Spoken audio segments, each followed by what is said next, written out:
I'm Dr. Deb Butler, and you are listening to Thinner Peace and Menopause and Beyond.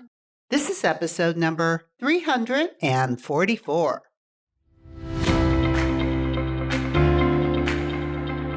Welcome to Thinner Peace and Menopause and Beyond. This is Dr. Deb Butler, Master Life and Weight Coach, and as always, your coach.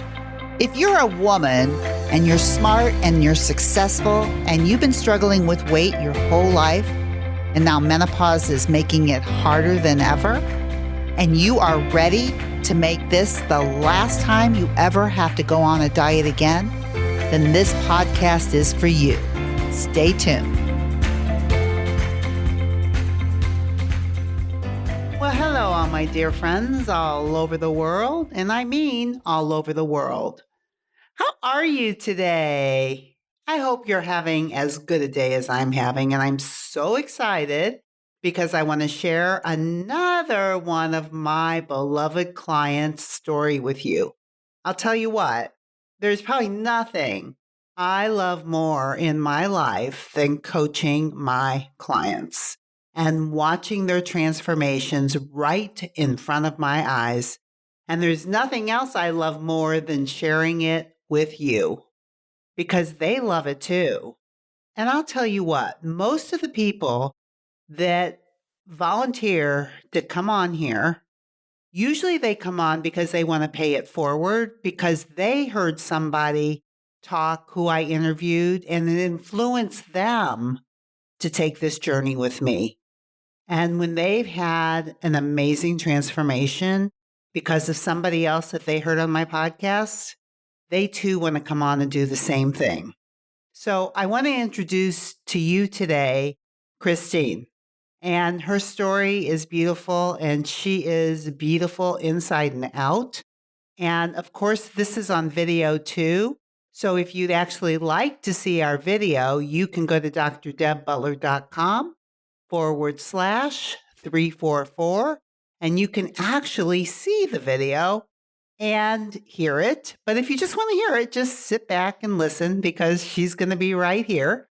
But I think one of the things that I'll just point out about her before you listen to her is that she sounds so happy right now and so clear. And I have to tell you, she was not like that when we first started.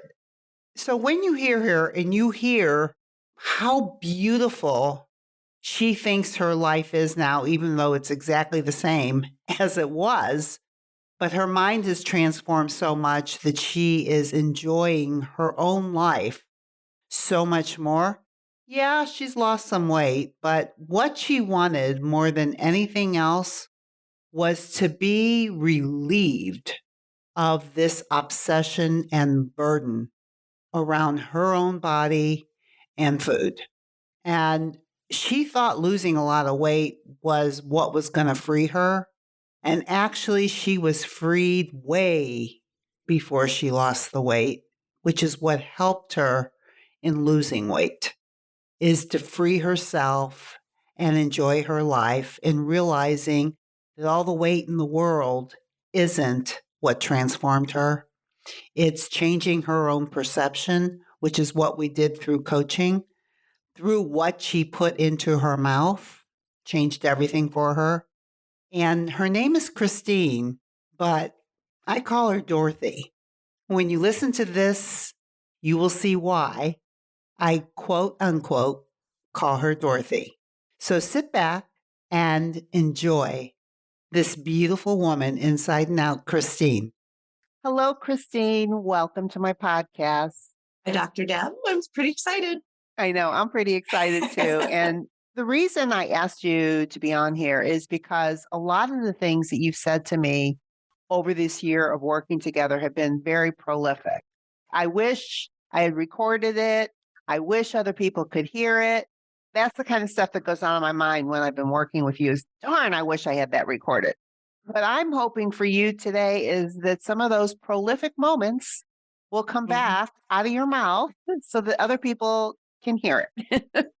Well, you always ask really good questions. I'm sure they are not far from the surface. Good. Well, I'll tell you what, I think the best place to start, because for people who are seeing this video and seeing your beautiful face, Mhm, and you're pretty lit up looking, you just mhm. look like you're happy. Oh, And for sure. oh, for sure. Can you take us back? It's probably like 12 months ago when we Mhm, first started working together, because we ended up working a little bit longer, which everybody always has the option to do. mhm. And can you take us back? Can you remember what it was like for you before you started working with me, not just in terms of food, but food, your body, your life? What was it like for you? And what made you decide to want to set up a mini session with me? All right. That's a Now big we're going question. backwards. I got to Yeah, dig I in. know. Well, I'm 51. I have three boys all out of the house now, Yep. successful in my business endeavors. I'm a real estate agent. I ride horses in my spare time. Yes. So I had a and have a very nice full life. Always this undercurrent, this churning in my brain, and no relief from the thought of, oh, if I were only thinner, if the Christmas is coming, I should lose some weight. We're going on vacation, I should lose some weight. Oh, we're on vacation. What's vacation eat?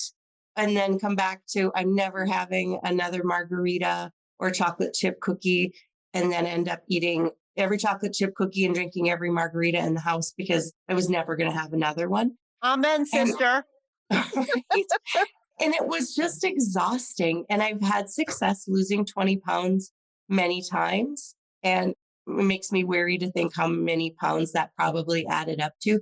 But Yeah. just the amount of energy in a day that was going out to what I was going to eat or what I wasn't going to eat, or how many calories or how many carbs, or how I looked in that picture, and looking at pictures of really fun, spectacular, joyful events. Hmm. And my only takeaway was, ugh, I just didn't look great, or I was Yeah. trying to hide. And I just thought that was pretty sad. But I'd been listening to your podcast for almost 2 years, Oh, which were you listening to it that long? I was, because I knew that there was this food journey I was going to be on. And I knew every kind of diet that there was. Yeah. I knew what I thought worked and then that doesn't work as we get towards menopause, just like all of your clients. And I just was searching podcasts and I'd come across yours. And I felt like through the other podcasters that you were doing interviews with, that you were, I couldn't believe how much of me I was seeing in all of these other people. Oh, and my And clients that I was interviewing, yes, and like that I'm interviewing you now, and you're saying you correct. were listening to me interviewing other clients. Yes, and I thought, "Oh my god, that's it. That's what I'm thinking. That's what I'm feeling. That's what I'm Uh-huh. doing." That was a huge relief because I'm fairly certain we all think we're the only one Hmm. that thinks these things, feels these things, does these things, and wants to do it differently. But we just don't have the tools to make it different than what we're doing, because if we knew how to do it differently, we would have done it by now. Yeah. And I knew that, but I Mhm. I was looking for a key. I just knew there was something else, and it did take me a very long time because I think we don't always take care of ourselves like we should. And I felt like I should be strong enough to do this on my own. I Ah, should be able to figure this out. I'm an adult, mature woman with many skills, and I'm yeah. successful in so many realms. So, what's wrong with me that I'm not able to do this? Which the do this part was to get back to that wedding weight or high school weight, Uh-huh. because my life somehow was going to be better if I weighed less. Let me stop you for a minute because I think this Yeah. is really, really important. Is that when you were listening to the podcast, and the reason that you listened to it for so long before you called me is because you believed you should be able to do it on your own. Yes, 100%. And that kept you from reaching out sooner. So, what made you finally decide to do Mhm. it? I was having a lot of stomach issues and discomfort and Okay. heartburn. And I was getting ready to go to the doctor and Hmm. start the process of figuring out why. And we have a very high deductible on our insurance. And I just had this moment where I was like, you're telling yourself that you're willing to pay all that money to go to the doctor, to have them give you a pill or something to make you feel better, when you know that there's something else that you need to be doing for yourself. So I was somehow willing to spend the money on the doctor and Yeah. not spend the money on myself in a more healthier way. to get to the root cause of why I was having these issues. Because in my heart of hearts, I knew I wasn't eating well for myself and I was eating too much and I was eating too late, but didn't want to address that. I thought going to the doctor was going to be the answer. I was just in my bathroom combing my hair, started to laugh out loud and thought, you know what? You're going to spend money either way. So either you can spend it at the doctor to have all these tests that are not going to be fun and get a pill, or you can really get to the root cause of why you feel this way, which is because you're eating too much and you're not eating healthfully for yourself. And Wow. I don't like, maybe didn't share that with you before, but I'm that not was, sure I heard that part. yep, that was why, because I thought I'm going Oh, to spend some money either way. So either you spend it for a quick fix and a lot of trips to the doctor and tests that aren't fun, or do the thing that you know you need to do and get to the root cause of why you eat the way that you eat. so you could take a Mhm. pill and never find out why you eat the way you eat. Right. And still But feel miserable. yeah, Mhm, and and when you still talk be big. about yeah, so let me ask you this, because I think this is also important, is when you talk about feeling miserable, even though you had a beautiful outside life, Mhm. for me, remembering you weren't that happy on the inside, period, No, right? I was just tired and worn out. Oh, now I'm going to cry. Yeah. Tired and worn out and looking for relief from that constant churning, waking up and wondering, oh God, how much am I going to weigh today? Well, I ate too much last night, so it's not going to go down this morning. Or going on a wonderful vacation and Uh-huh. just missing the joy of the moment because I was worried about or thinking about or churning about what I was going to eat or not eat or wear or hide behind the big plant so that you could see my lovely face, but not the rest of me. I was just missing too many moments. Right, and you knew that, and you really, I guess, felt in the Mhm. deepest of your heart this knowing that you're talking about, this Mhm. knowing. A lot of people have this knowing, so I really think it's important that when you know that something is really good for you, but it may be a little harder, it may be more expensive, Mhm. what made you just say, "That's it, and I'm doing it"? It was the realization that there was something that I hadn't tried, which was the coaching aspect, addressing all of this in a non food way, that there was something deeper than that. Because I mean, I could tell you how many calories are in everything Yes, me too. and how many calories you burn when you go for a mile walk, but none of that stuck. But you just didn't know what was really going on inside your mind when you talk about the non-food part, is you just Right. didn't know what was going on inside your own mind, why you were putting food in your mouth in the Correct. deeper picture, and Correct. your knowing was, is that's what you wanted to Correct. work on, and you knew, quote, Yes. unquote, Yep. that you already heard my podcast. I'm kind of putting words in your mouth, but you liked the Please. podcast and you I liked did. the philosophy. So the difference was for you was actually working with me and having me coach you on the philosophy Yes. that you love. Correct. But it was really scary. Now I'm going to cry again. Ugh. Okay. It It's is really scary because you don't know what you're going to uncover. And I know we talked a lot about shame, and that was huge for me. It goes back to, being a strong, independent person with a lot of skills. But it's really shameful when you feel like, for me, that I couldn't fix this. I couldn't work hard enough at this. I couldn't control this enough to get what I thought I wanted, which was weight loss, because I thought that that was the golden ticket, that's when I would be truly that, happy. that's when it would fix everything. Yep. The most Hmm. amazing part of your story is yes, you've lost some weight, I but have, yeah. more than losing weight, what has happened? Oh, just this huge sense of relief and freedom from that churn in my brain. I hadn't realized truly how much time and energy that was taking on a daily basis.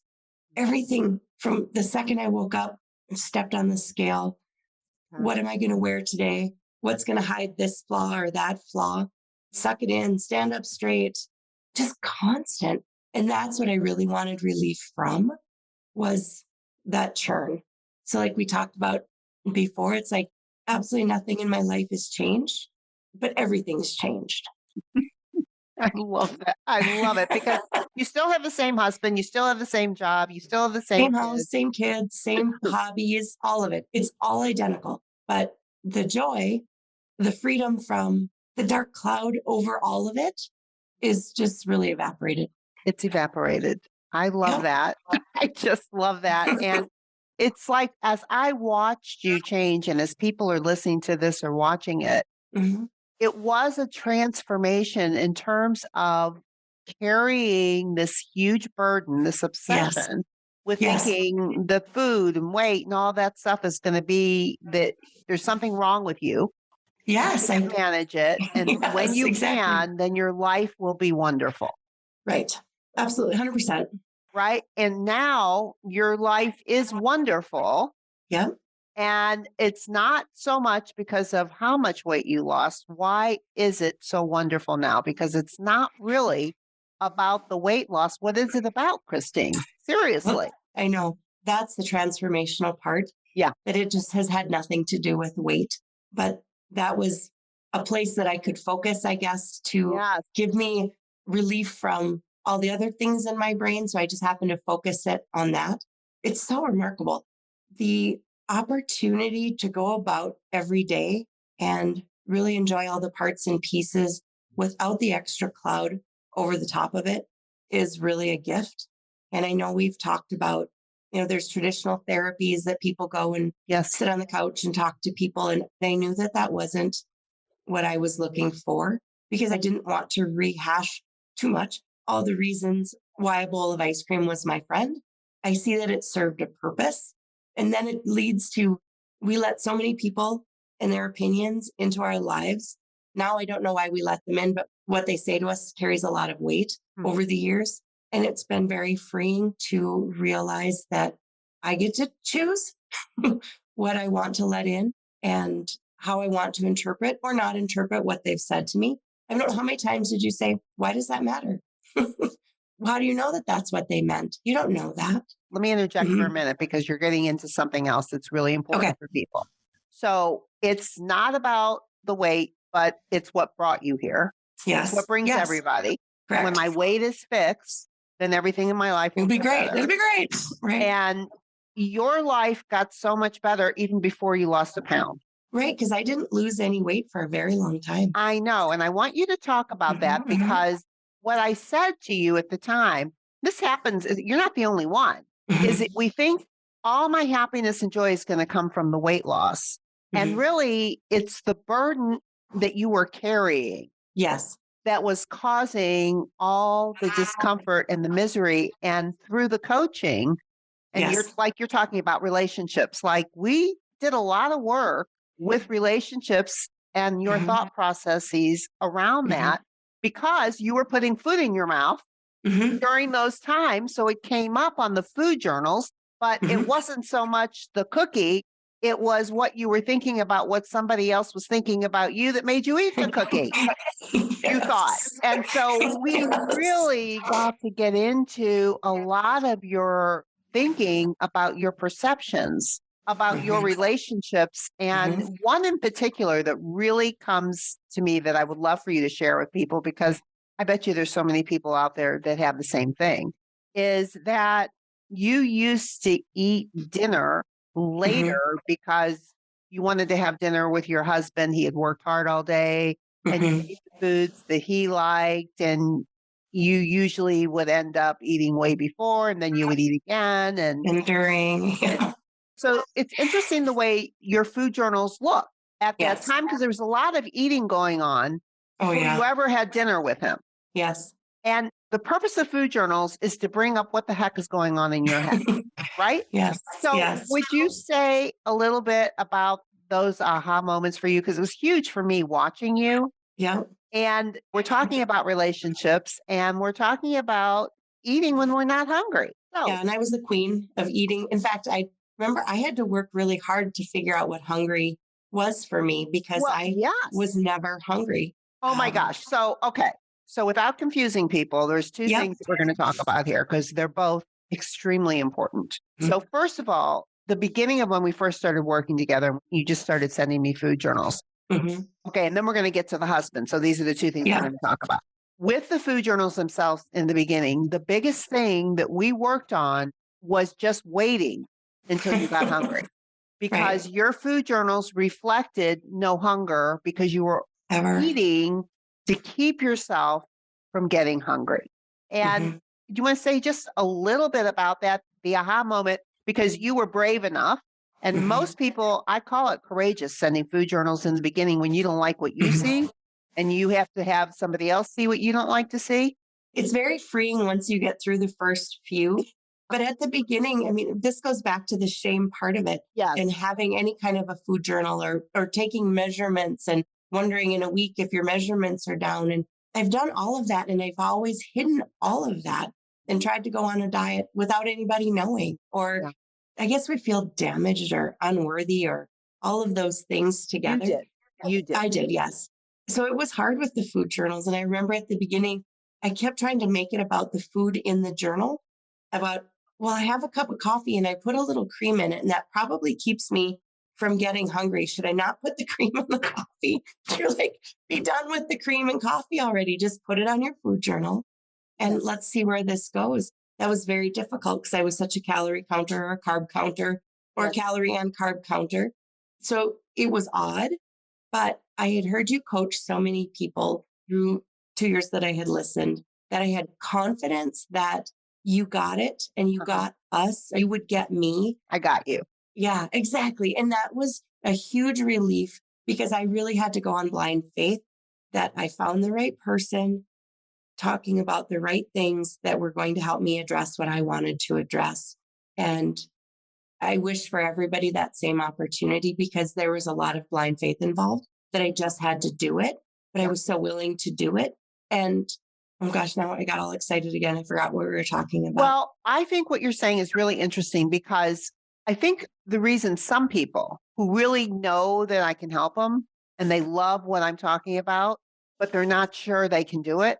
And you're talking about something that is very important, this blind faith. It's like you had to go in there with enough faith that I Hmm. could help you kind of blindly, or else you would have said no to it Right.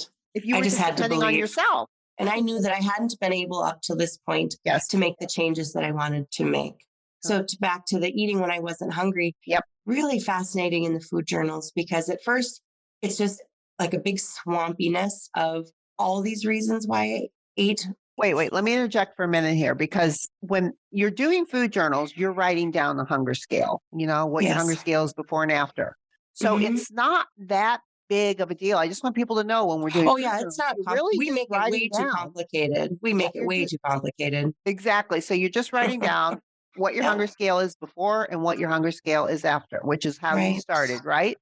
And the Right. main thing is that when we were looking at those numbers, there were not a lot of hunger numbers there.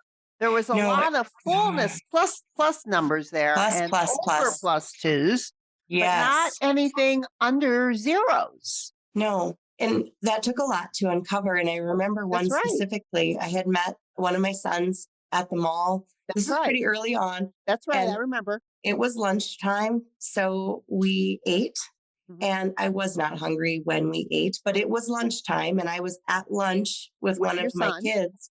So it was very much a cue eat, just to, it's lunchtime. We're meeting for lunch, thus, we must have to Yeah. eat lunch.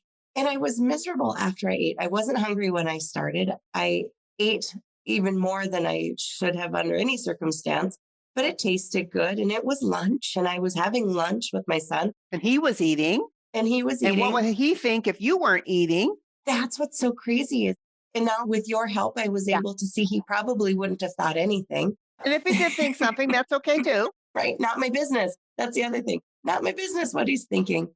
So that was such an eye opener. Then that leads to the eating in late in the evening with the husband, Okay, so with my wait, let me stop for husband. a minute so everybody's clear what we're talking about here. So, first, we're talking about the beginning of doing food journals Food journals. and Yep. realizing number one, everybody's different on what their patterns are, but your Right. pattern was you were never hungry. You were eating all the time, but you were never hungry. Correct. And we looked at the idea of the fear that was there Hmm. of being hungry. Yes. You think in America, how could anybody, especially with people like us, we can afford to get food? I mean, I know Yes. that's not the case all the time, but Right. with you and with me, that is not a problem. Correct. But the fear of going hungry was as if you couldn't afford the Right. food. and eat Right. when you're hungry. That's almost what was going on inside of you until we really coached through that in Hmm. itself and looking at all the different situations of why you were eating when you're not hungry. Like, for instance, Hmm.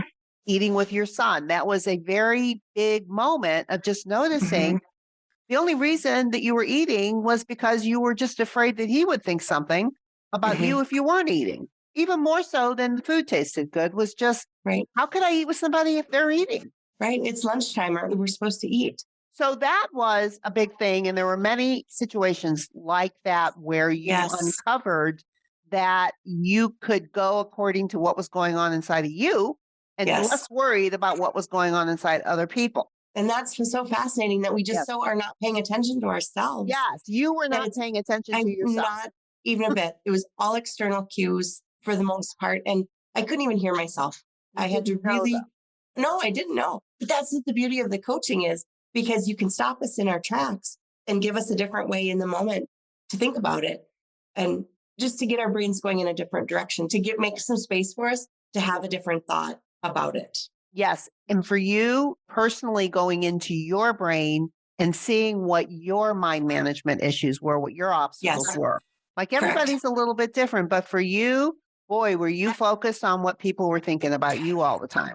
Right. And Huge. I know a lot of people out there are, but it's like when Well, you're more focused on other people, you can't be focused on yourself and you can't know what makes you happy and what makes you sad if you're focused on what makes other people happy and sad. right. And so much of what we think that they're thinking, we have no way to know, but we're projecting on them what they must be thinking about us. But it keeps you away from yourself.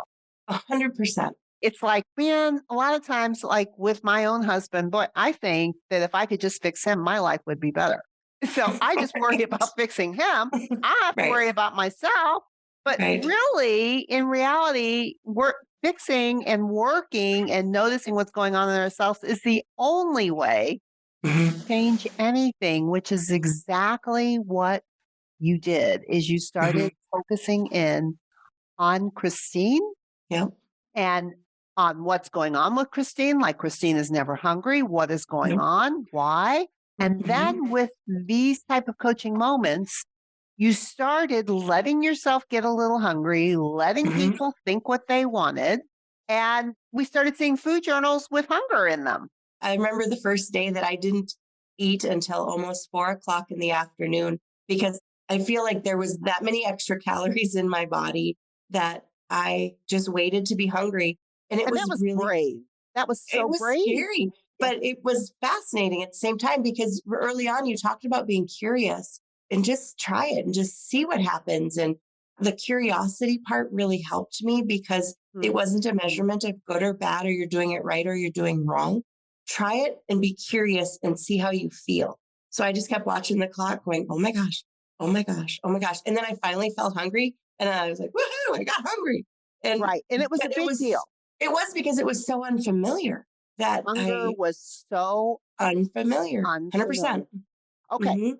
So you now can eat when you're hungry and stop when you're full, correct? That is correct. That is correct. Which is a huge deal when Oh people my god. hear how this started that she can Yes. do that now, right? You can let yourself get to a -2 and you can stop at a Yep. +2, which brings us to one of the last things that you uncovered was cooking and eating dinner with your husband. So that's we're going back to that now. Okay. From the Yep. food journals to the husband. Talk a little bit about that and how you alleviated that problem for yourself. Sure. Well, we had worked through so many other things in my repertoire of why were you eating when you weren't hungry. I still wasn't losing any weight, but I was just feeling better overall. And my whole persona was calming down, except for this thing about my husband works late most days. So we don't usually Yes. eat dinner until 8 o'clock.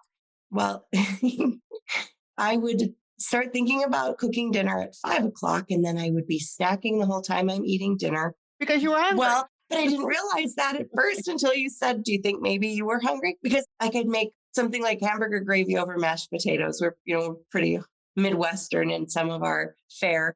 And I'd be checking the potatoes probably every 15 minutes with another spoonful or a little of this, a little of that. Oh, what else is in the fridge? And then he'd come home and then we'd sit down and I'd eat an entire meal.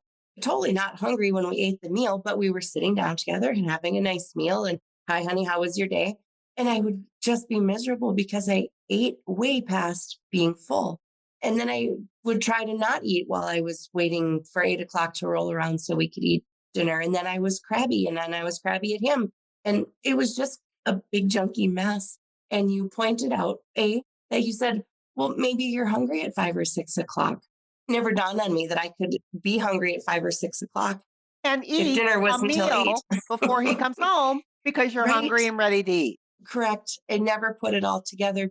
By that point, I probably laughed out loud. At first, when you would help me just uncover these things, I would go silent and kind of be in this funk about what? I don't get what you're telling me. Right. Well, by the time we worked through so many of these individual Yeah. things on my food journal, we got to that one. And I'm pretty sure I just laughed out loud and was like, oh my gosh, you're right. I was probably hungry at 5 o'clock. So now, the first few times that I ate at 5 o'clock or 6 o'clock, and didn't also have dinner, though I did make dinner, it was really uncomfortable. And I really had to sit there. And he said, well, aren't you eating? I said, no, I ate earlier. I was hungry earlier. And he just kind of gave me just like, oh, okay. And then I did it again. And like the muscle memory gets a little stronger each time. And now it's just so not a big deal at all. It's really fascinating to Yeah. watch it unfold. First, the discovery of it, The biggest then was the awareness of what was the actually going awareness, on. and then the implementation of trying it, but it's like kind of uncomfortable. And then realizing that nobody cared, like he didn't really care either way. And then rolled into now it's totally not an issue. And if I'm truly hungry at 8 o'clock, I'll eat with him. But usually I'm hungry at 5 or 6 o'clock. So I do eat it then. But part of the reason that with the overeating is because we talked about how resentful I was feeling, which I didn't realize at first. Of Resentful because it felt like your husband was telling you what you had to do and you thought you were following rules that he never said. right. Uh, right. I But was you trying to said, be the well, good wife. you made up in your mind that he works hard all day. He should have this and I should do it and I should eat it with him. And it should be Right. this kind of food, even though it wasn't the kind of food that you really like to eat. Right. And he'd never said any of that or indicated any of that. It was all You stuff that thought it I all. did. You I thought it thought it all. all up. Yes, you thought it all up in your head and made up Yes. stories. Yes. I made up stories. And once we uncovered all the stories, you ended up where you are now basically is you eat Mhm. earlier, you eat I do. food that you prefer, Yep. and you still feel good about Mhm. cooking a dinner for him that he likes and sitting Yep. with him, Yep. but you don't feel resentful No. and you feel like you've been satisfied. And you Yep. can actually, because I think the main reason you were doing everything was to spend time with your husband after a long day. Yes, that's correct. And the And other and the stuff was all made up. that is correct. It's just fascinating to see the stories that we tell ourselves and It don't is. realize that we're doing it. But I go back to the coaching because you're able to point things out to us that we can't see for ourselves and help us to look at it from a different perspective. So I didn't have to feel resentful about eating dinner at 8 o'clock. I could still make him dinner and we could still sit together and, hi, honey, how was your day? And have those kind of conversations. And be It's just totally present. Yes, being totally present instead of turning in my brain like, well, it's really late. We shouldn't be eating this late. Now I'm going to have a stomach ache when I go to bed. Exactly. It's And amazing. we don't want to make light of this because this is what we do. Everybody that's listening does things like this, Yes. right? And we make up excuses about why we're eating and we forget that we're not hungry. Like, Mhm. the hunger thing.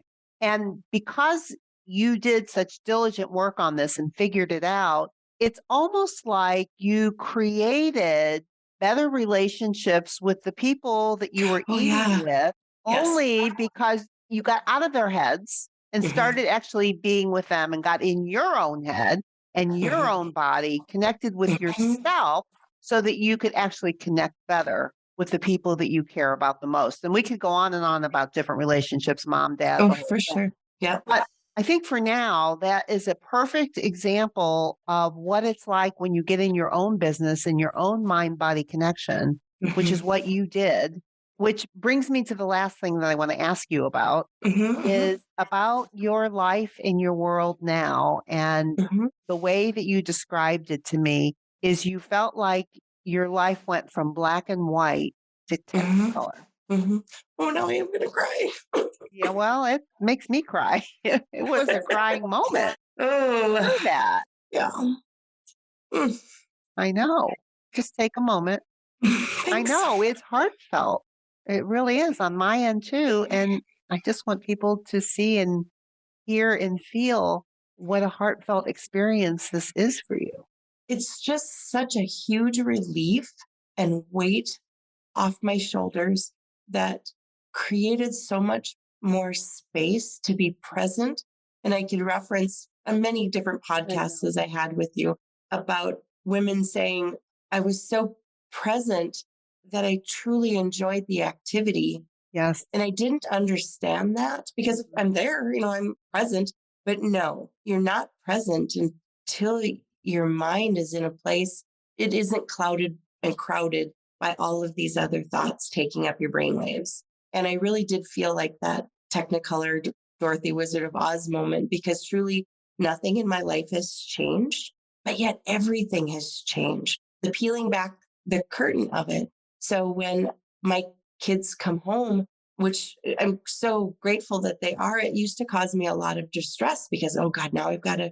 start cooking and I've got to have all this food in the house. And it was really an anxiety producing time. Or we'd go out to dinner and I'd be like, oh my gosh, there's going to be a bread basket. What am I going to do? There's going to be a bread Everything. basket. Yes. And that was what was taking, and I remember crying about this with you, and it hurts my heart now thinking of all the wasted time when I could have been having really great conversations with my kids, but my brain space was taken up with What do I eat? what do I What do eat? I look like? What do I Right? What if somebody orders dessert? What am I going to do then? Oh my gosh. And I am just so grateful for the journey because I can be present now. I just feel a huge sense of relief and the weight lifted off my shoulders.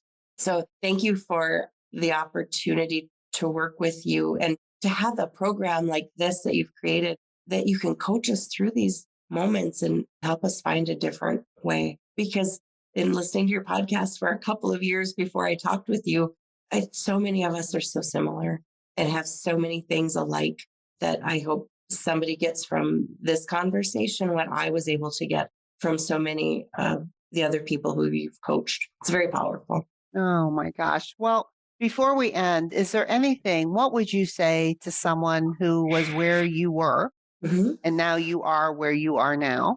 What would you say to somebody who is pondering the mhm. idea of working with me? What would you say to them? I would 100% encourage a mini session just to be able to ask the questions that you want to ask and to hear your voice and to hear if it's going to be a good fit, because I do think there's a lot to that.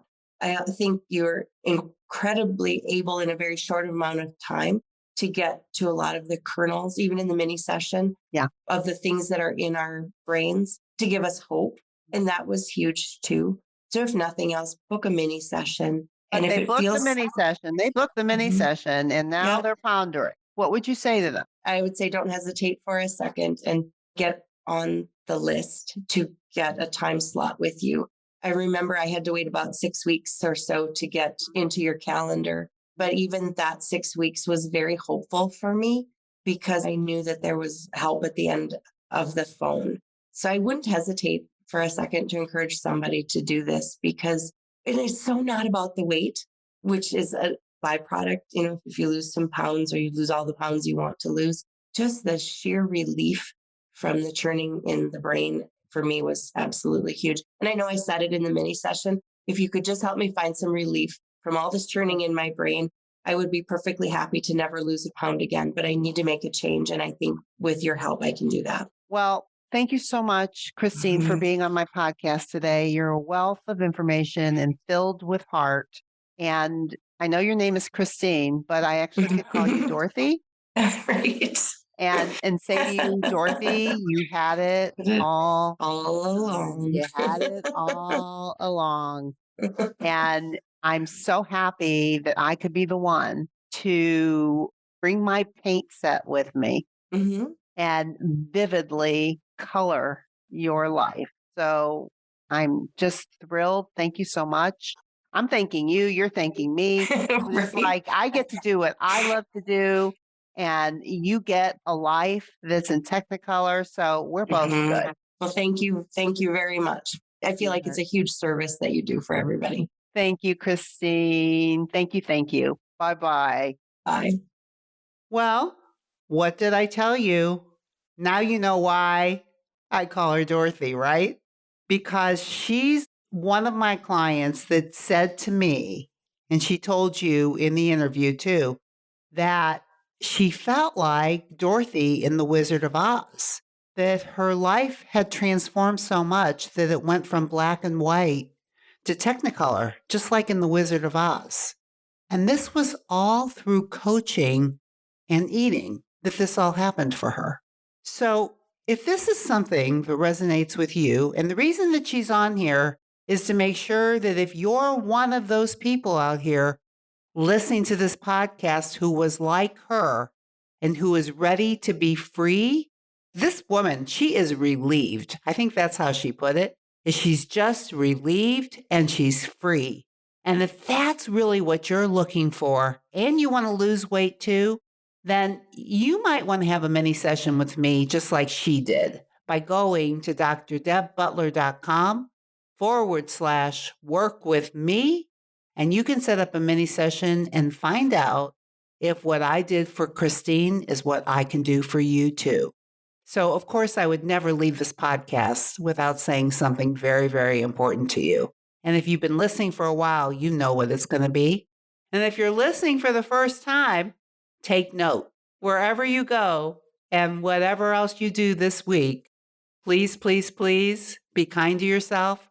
And I will see you next week. Bye bye. If you're loving my podcast and you would like some more information to be able to follow along with, then please go to drdebbutler.com/change, and you can get a free copy of my companion book that goes with this podcast that I refer to in many different episodes. That is drdebbutler.com/change, CHANGE.